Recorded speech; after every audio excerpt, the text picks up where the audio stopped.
विद्यार्थी नमस्ते। आज हम क्लास 6-7 का कार्यपत्रक 23 करेंगे और इस कार्यपत्रक में हम ये समझेंगे कि ये परिमाप क्या होता है। तो चलो हम इसको समझते हैं पहले, फिर इन प्रश्नों को करते हैं। तो देखो, किसी भी आकृति का परिमाप हम कैसे ज्ञात करते हैं। जैसे मान लीजिए हमें एक त्रिभुज दिया है, ठीक है, ये हमारा क्या हो गया, त्रिभुज।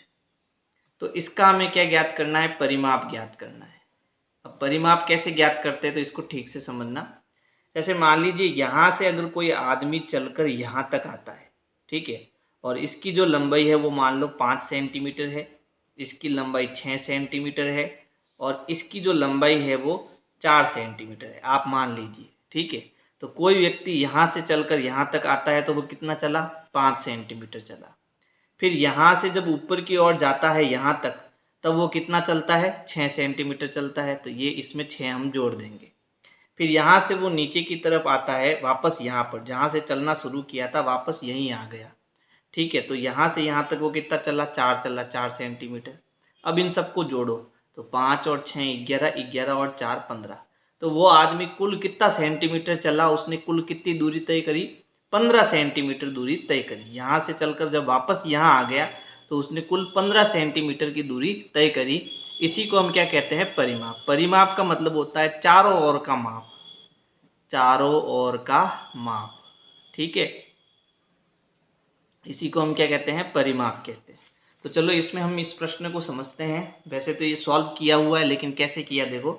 माया को अपनी ओढ़नी में चारों तरफ गोटा लगाना है, यानी कि जो ओढ़नी होती है उसके चारों तरफ हम क्या करते हैं, गोटा लगाते हैं। तो चारों तरफ गोटा लगाने का मतलब क्या करना है, उसके अंदर हमें परिमाप ज्ञात करना है। जब कोई भी काम चारों तरफ होता है ना, तब हम क्या ज्ञात करते हैं, परिमाप ज्ञात करते हैं। उसने किस तरह पता किया कि ओढ़नी में कितना गोटा लगेगा। तो हमने पता किया कि जब चारों तरफ कोई काम करते हैं तो हम क्या करते हैं, परिमाप को ज्ञात करते हैं। तो यहाँ देखो, ये ओढ़नी है, इस ओढ़नी की ये जो हमें दी हुई है माप, वो है लंबाई है और कितनी मीटर है, 5 मीटर। फिर ये ऊपर की जो और भुजा हमारी जा रही है उसको हम चौड़ाई बोलते हैं, और वो कितनी है, 2 मीटर है।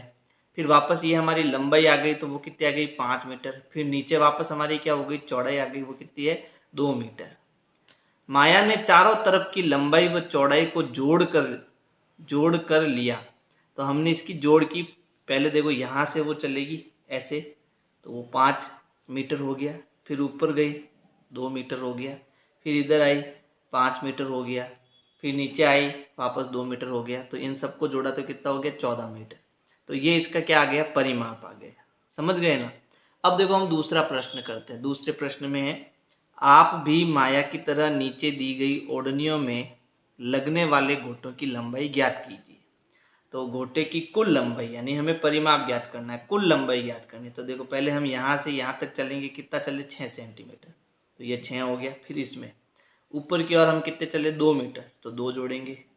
फिर इधर कितना चले, 6 मीटर, तो 6 जोड़ेंगे। फिर नीचे आया, कितने चले, 2 मीटर, तो 2 जोड़ेंगे। अब इन सबको जोड़ो, 6 और 2 8, 8 और 6 14, 14 और 2 कितना हो गया, 16। तो कुल मिला के 16 मीटर का हमें क्या चाहिए, घोटा चाहिए। जब 16 मीटर का मुझे गोटा बाजार से मैं खरीदूंगा, तो इस ओढ़नी के चारों तरफ उसको मैं लगा सकूंगा, है ना। अब देखो तीसरा प्रश्न। तीसरा प्रश्न क्या है,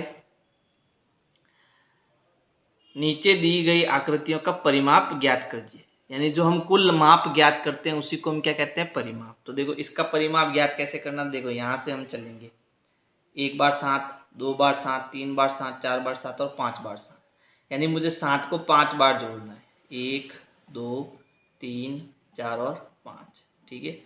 अच्छा, इन सबको जोड़ो, कितना होगा, 35। कितना होगा, 35। तो ये हो जाएगा 35 सेंटीमीटर, क्योंकि यहाँ पर ये कितना है, 35 सेंटीमीटर है ना। तो यहाँ भी 35 सेंटीमीटर। फिर यहाँ 5, देखो यहाँ से चलेंगे 5 सेंटीमीटर, फिर ऊपर जाएंगे, फिर वापस नीचे आएंगे 5। तो 5 और 5 और 5 कितना हो गया, 15 सेंटीमीटर, ठीक है। अगला प्रश्न देखो, अंतिम प्रश्न इस वर्कशीट का। नीचे दी गई माप वाली आयताकार आकृतियों का परिमाप ज्ञात कीजिए, ठीक है। तो यहाँ पर तो मुझे कोई भी आकृति दिखाई नहीं दे रही है, यहाँ पर कोई आकृति है ही नहीं, ठीक है। चलो मैं बना लेता हूँ इसमें। तो यहाँ पर लंबाई कितनी है, 40 सेंटीमीटर। तो ये लंबाई तो हमारी कितनी हो गई, 40 सेंटीमीटर हो गई।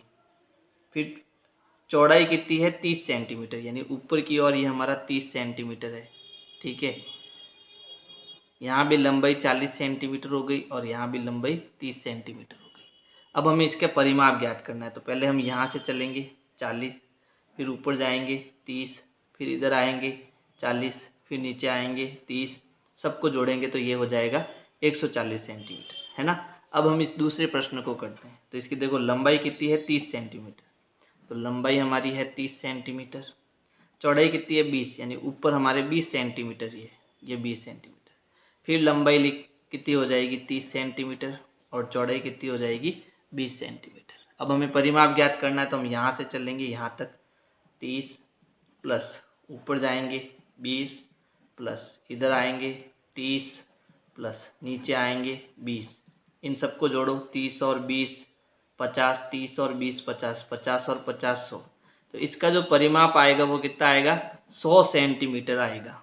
ठीक है, तो इस प्रकार से आपको ये वर्कशीट करनी है। और अगर मेरी वीडियो आपको पसंद आ रही है तो लाइक करना है और अपने दोस्तों को शेयर करना है। Thank you.